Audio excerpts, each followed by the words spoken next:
Hello， 大家好，欢迎来到麦氏音响的 YouTube Channel。那在我右手边的后方呢，这是一台三星他们家2023年度的旗舰 QD OLED 电视，77寸的 S95C。那同时呢，在它旁边你会看到有一台比较小台的，这是三星他们家在2022年所发布的 S95B 哦，可以说是整个 QD OLED 电视的开山始祖。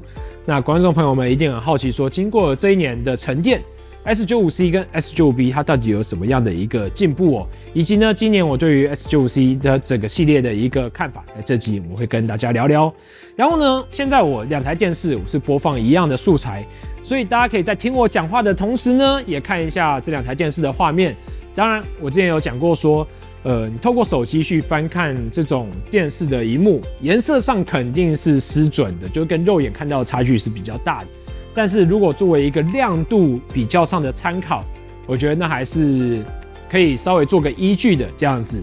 好了，那接着我们回到重点，就是说 QD OLED 电视它到底是什么？简单讲 ，QD OLED 电视它就使用这个 Quantum Dot 量子点科技，以及呢这个 OLED 电视的结构。那对于 OLED 还不是很熟悉的观众朋友们，可以看上我们上一集这个 LG G3 与 C3 的 OLED 电视影片哦。在里面，我们其实对于 OLED 整个结构有去做一个比较细部的说明。那接下来呢，就是要细说这个 Quantum Dot 量子点的科技了，因为很多的观众朋友会讲说，这几年看三星的电视文宣，它都在讲什么 QLED、Neo QLED 什么量子点，那听起来好像很玄哦，这样。那也非常有趣的是说，今年2023年度的诺贝尔化学奖的3位得主，其实便是研究这个量子点的老祖宗啦。好啦，那这个故事就要从很久很久以前开始讲起了。可能大家有去欧洲的一些教堂玩的时候，你会发现说，他们那个天花板或上面的一些彩绘玻璃吗？彩色玻璃，就是光在穿过它们的时候，会有各种的颜色。那这个事情呢，在1980年那时候就正值苏联政府的统治之下，有位恶意的科学家叫做 Alexei Akimov， 他就发现说，那这个氯化铜这个材料，它在不同奈米级的大小的时候，你用光去照它，它会激发出不同的颜色。那同时间呢，这个在美国的另一边，有一位科学家的 Louis Bruce， 他也发现说，在胶体溶液当中，这种材料它在奈米级的大小，各种不同大小的时候，它也会有发生这种现象。然后科学家们又进一步的研究，发现说，那既然你这个光的颜色改变了，它的一些化学物理性质也改变了。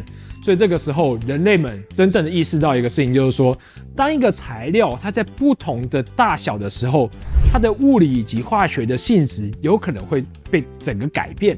那这个事情要怎么做一个大家比较能接触、比较能想象呢？你就想象成，当今天一团面粉，你可能是很难用火去就引燃它的，但当你面粉都整个抛在空中的时候，你拿一个打火机一点啊，那可能就会发生像是八仙尘爆一样的事件哦。所以这个可以算是一个生活上比较贴近大家的举例啦。好啦，那既然我们讲到说，科学家们发现说，用光照这种不同大小的材料之后，会发生颜色的变化。那这个时候就有人想说，那我把它拿来做成电视的这种绿色层，好像不错哦。好，那这时候就遇到一个问题，就是你在成本上，你在制造这个材料上，你要怎么去做改进嘛？所以呢，我们刚刚讲到说，诺贝尔奖有3位得奖组，前面2位这个Alexei Akimov 以及那个 Louis Bruce， 他们发现了量子点这个材料。那第3位呢，就是这个 Ben Wendy。他算是 Louis Bruce 的你说学生吗？应该算是他们的同个实验室的学弟。他就研制了一个方法，就是说怎么样比较有效率的去做这个量子点的材料。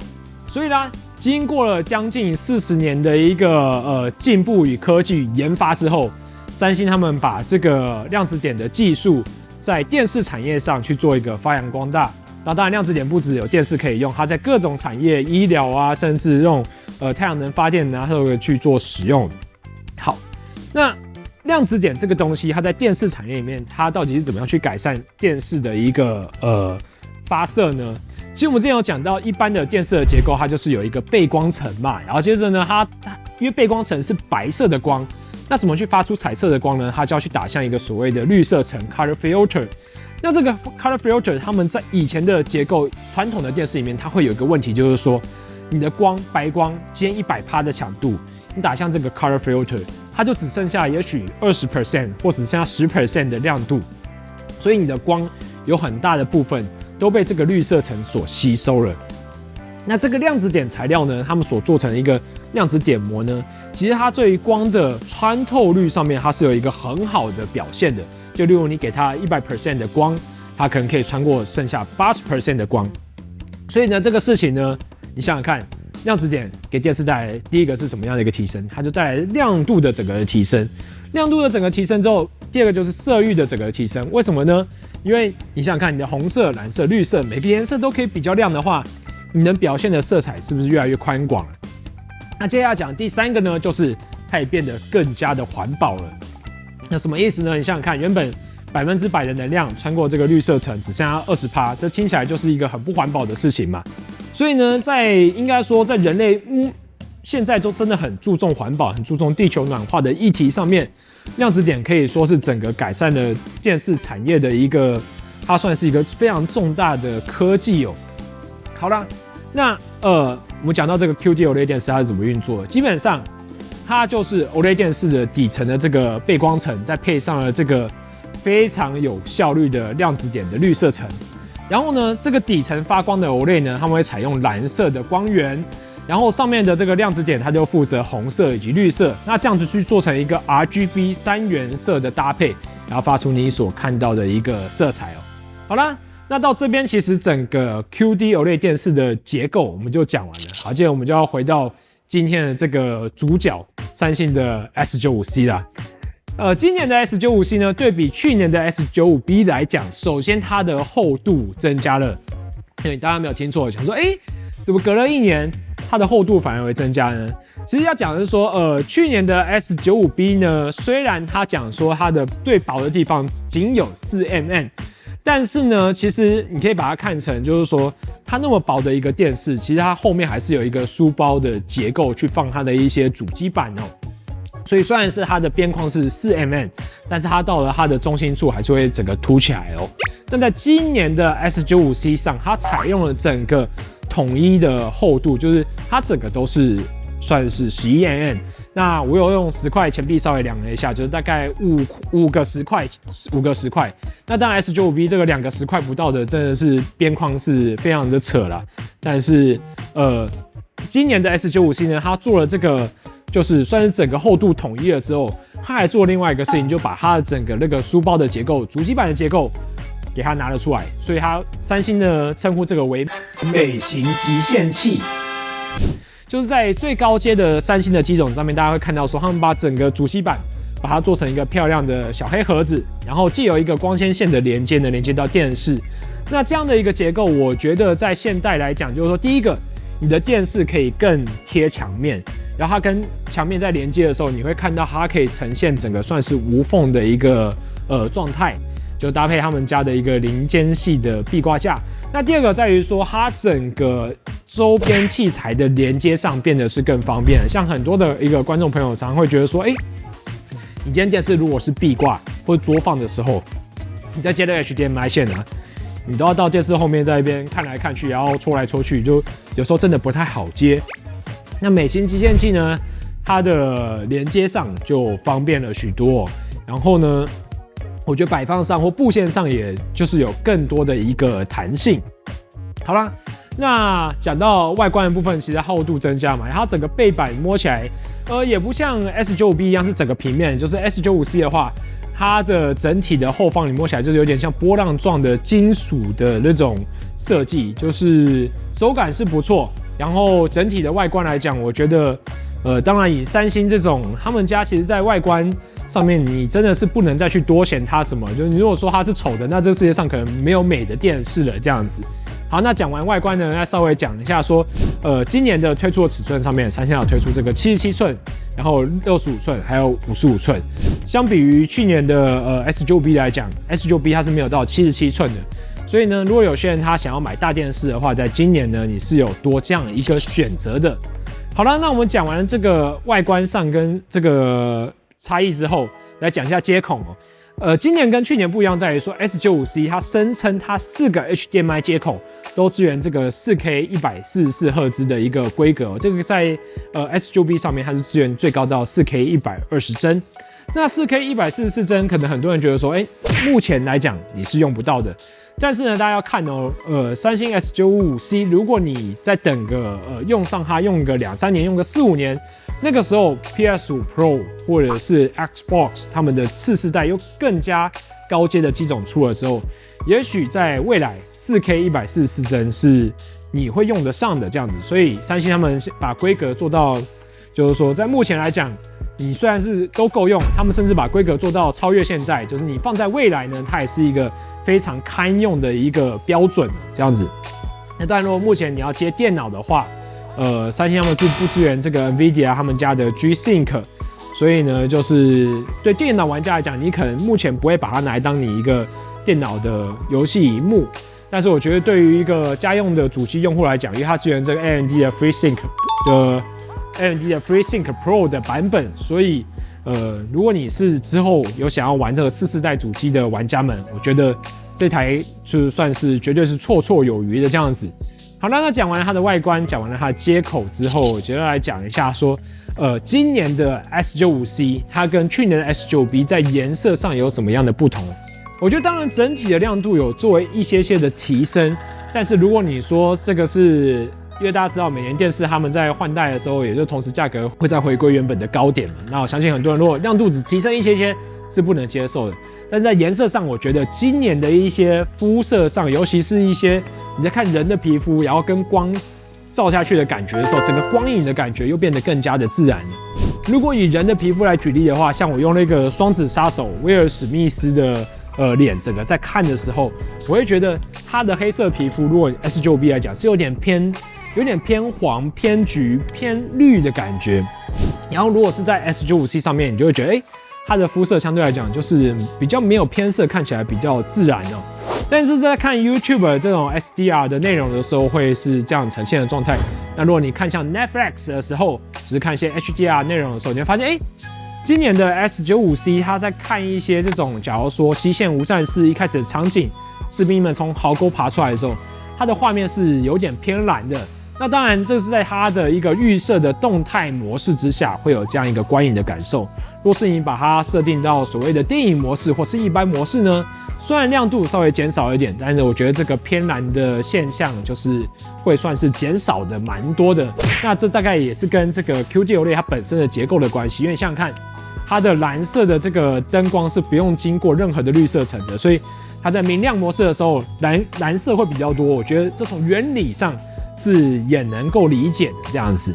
然后再特别讲一点，就是说三星他们今年呢，对于这个 S95C 整个系列，他们给出一个非常可怕的5年的保固承诺。那这个在去年的 S95B 以及之前的系列的三星电视上面是看不到的哦。为什么呢？因为很多人会心里面会担心说，电视敢若拢有录音的问题，即马这个可以甲光度搁增强啊，唔就变做讲伊的加速录音时速老化好。所以呢，三星他也知道你在想什么，他也知道说消费者们为什么会不去买这台电视哦。所以呢，他们就给出了一个5年的全机的保固。那你看，像目前的友商，我目前看到就是 LG 的 G 系列，还有给到5年的面板保固，但不是全机哦。但三星的话，还是给出了一个全机的5年保固，这算是一个，我觉得算是创业界的一个创举啦，这样子。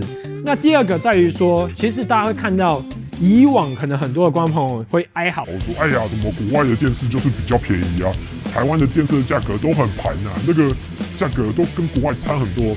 但是在今年呢，三星的77寸的 S95C 大家可以看到，光是开盘的价格就是15万多嘛。这个价格呢，我跟大家讲一个概念哦。基本上三星的 S95C 它的规格应该对标的是 LG 最高阶的这个G3的价格。那对比 Sony 的话，你可以说就对到这个 A95L 的一个规格哦。但是呢，今年的77寸的 S95C 开盘那个15多万的一个价格呢，我跟你讲，以前的77寸的如果是 LG 的 C3 的话，或 Sony 的 A80 系列的话，它的价格会落在开盘，我记得都是18万出还是17万多这样子。所以你看，现在三星呢，它的定价策略硬生生的把所有高阶 OLED 电视或高阶电视的定价都强迫的往下修了。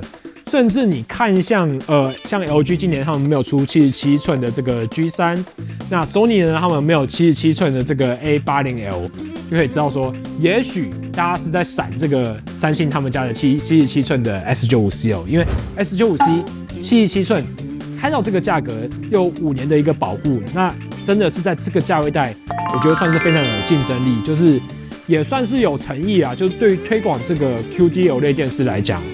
好了，那讲了那么多呢，我觉得我们就挑几个画面给大家稍微看一下这个今年的 S95C 跟去年的 S95B 有怎么样一个细部的差异，那我们就来看一下吧。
6, we are moving.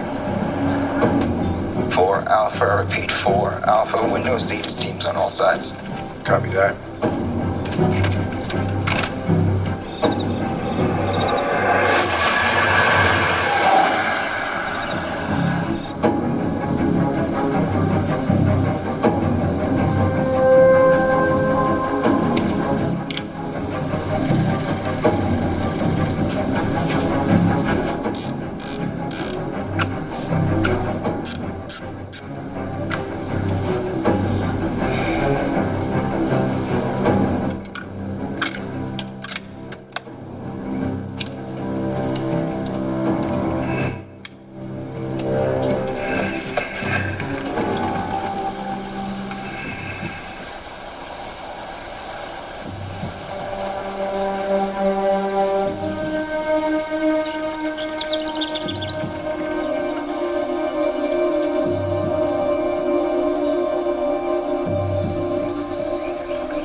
Speed?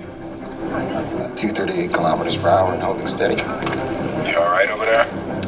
I do love capping me some bad guys.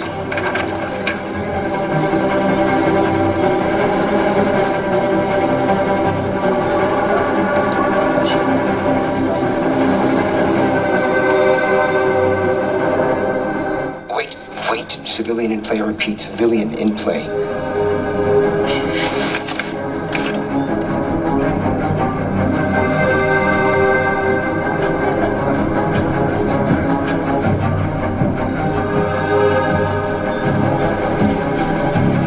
Pardon, assieds-toi. Clear. Confirmed. Confirmed. Clear. Go to crane.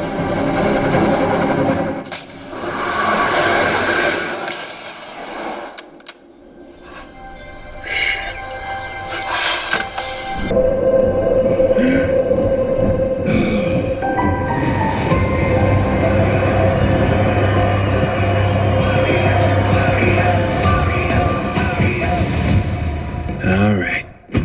Let's go.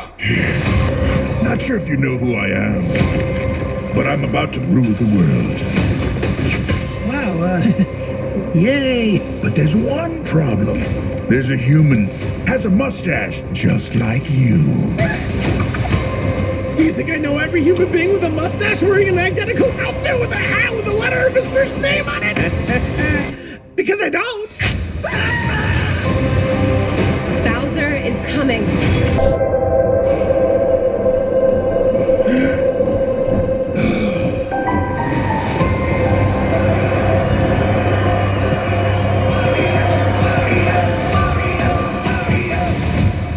All right. Let's go. Not sure if you know who I am, but I'm about to rule the world. Wow, yay! But there's one problem. There's a human, has a mustache, just like you. You think I know every human being with a mustache wearing an identical outfit with a hat with the letter of his first name on it? Because I don't. Bowser is coming.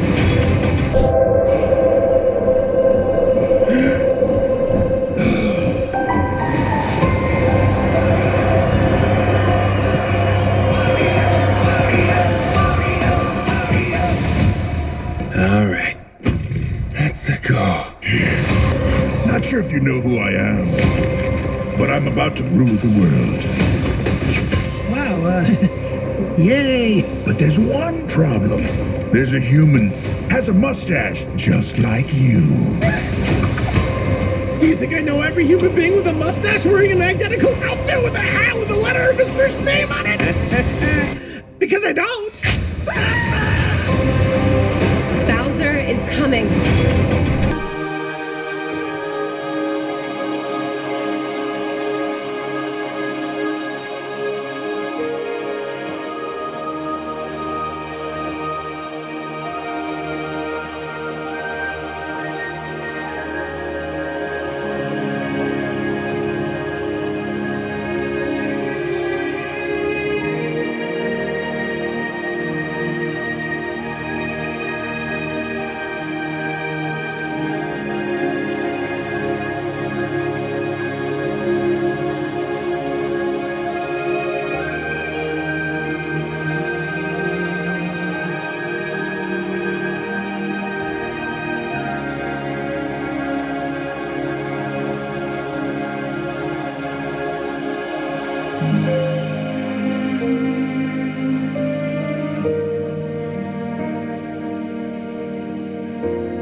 好，那看完了这个 S95B 跟 S95C 的比较之后，我们要来一个总结啦。简单来讲，今年的 S95C 比起去年的 S95B 来讲，它的人物的肤色表现更加的自然。那整体的亮度呢有做稍微的提升，然后所有的 HDMI 接孔呢都支援这个 4K 144帧的一个超高规格。那以及呢，它做出了这个美型集线器，让你在接线布线上更加的方便。那有没有什么东西可以吐槽的呢？其实有，就是今年的 S95C 77寸的喇叭扬声器啊，我觉得听起来跟那个65寸 S95B 比起来，还差的非常的多。什么意思呢？去年的 S95B 它的整个低音人声的厚度，就让我听起来那不像是一个电视，我觉得它有点像是那种万元等级的桑巴，就那个音质跟那个低音听起来。但是在今年的 S95C 上面，你听到你就会觉得说，这个声音你就是跟高阶电视你可能没有什么关联这样。但是我也慢慢可以理解，就是说，在这个电视越来越薄型化的一个进程当中，想想看，喇叭它如果表现低音的话，它是要做一个比较大的体积，以及呢它需要一个比较长的冲程，就是前后运作的一个幅度。那你薄型的电视要放上这个低音喇叭，可能就越来越困难了。这样子，加上三星他们家最近的桑巴产品可以说是做得越来越火热，我觉得也许三星它在这个电视薄型化的进程当中，它的想法是说，借由这个桑巴的表现越来越好，那我电视也许呢，我就不用再放那么多的低音喇叭了，也许我更该加强的是我整个的空间感，然后以及呢这种就是高音的表现哦。好，那另外要提一下，就是说三星他们家呢有做这个桑巴嘛，那他们的桑巴跟他们家的一个电视是可以去产生所谓的魔幻音场功能。那这个魔幻音场呢，就是说桑巴它可以负责这个，假如说一些比较低音的人声啊，然后炮弹声啊，然后你的电视呢可以去辅助一些，假如说空间感，然后环境的声音。甚至它在这个环绕的效果上，它还可以去做搭配。假如说今天有一台直升机从你头上飞过去，那以往的桑巴它借由一个这个往上发射的单体去做这个天空声道的发声，但是你现在搭配了自家的三星桑巴、三星电视之后，你看那么大尺寸的电视，它如果在它的电视上方去塞入了很多的小扬声器，那你在发出这个直升机声音的时候，直接使用电视上方的这种小喇叭去发出声音，那个位置的感觉是更加的明确，环绕的效果也是特别的好的。所以呢，我觉得这个功能呢，真的是它拯救了很多的那种。假如说你今天，我觉得改善最多是什么？就是你预算不高的客人，你想买一个入手就是入门等级的桑巴，像是 Q700C， 它在搭配上这个魔幻音场的时候，假如说你的电视是买比较高等级的，然后你的喇叭都还不错，那本身的喇叭呢，跟这个桑巴喇叭去做配合之后，整个环绕感、整个空间感，然后整个音色来讲，我觉得都是一个超级大加分的一个功能哦。所以可以看到，就是以往三星的重点都是在这种所谓好像都是在 Mini LED， 在这个量子点。但是呢，在这个2023年度，三星也正式的向世人宣告说，三星他就是老大，就是我的老板哦，他是我心目中的电视英雄。是。我三星呢，不只能做这个 Mini LED 电视，甚至我未来可以做这个 Micro LED 电视。我有在这个 Mini LED 领域上面，我有着绝对的统治力。同时呢，我在这个 OLED 的领域上，我也是帝王的存在，就是藉由改善这整个根本的 QD OLED 的一个结构，去向大家讲说，我能做到两边的技术，我都能做到一个顶端。而且同时呢，最可怕的在于说，我三星呢可以做出好电视的同时，做出顶尖的画质，也给大家就是一个每个人能够负担的一个亲民的价格。